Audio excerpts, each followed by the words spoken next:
was Montesquieu?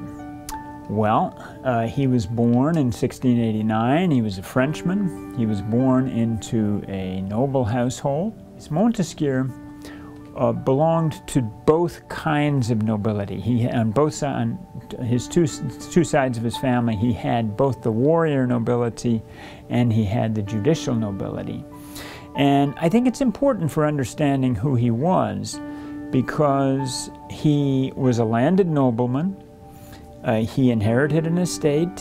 He spent a lot of his time managing and tending his estate. And he had sort of the attitudes and values of a landed nobleman.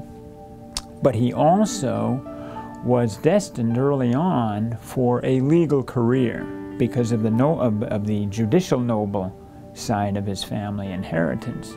And so after he went to school, he pursued legal studies with an idea of becoming a magistrate and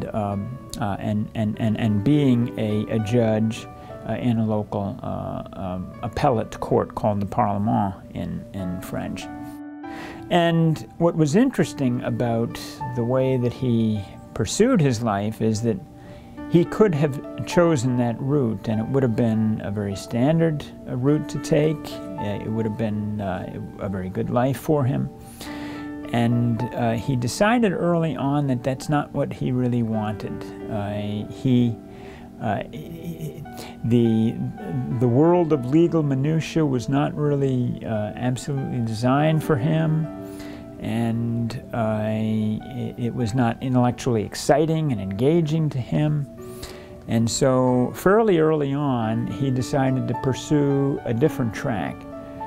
And so although he was known in his lifetime by these two titles that both reflect his noble inheritance, he was known as the Baron of La Brede and of Montesquieu, and that connotes his warrior noble background.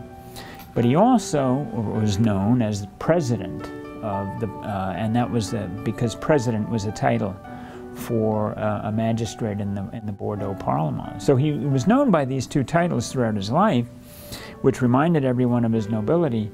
But in fact, in his 20s, he already had decided to pursue a life as a man of letters.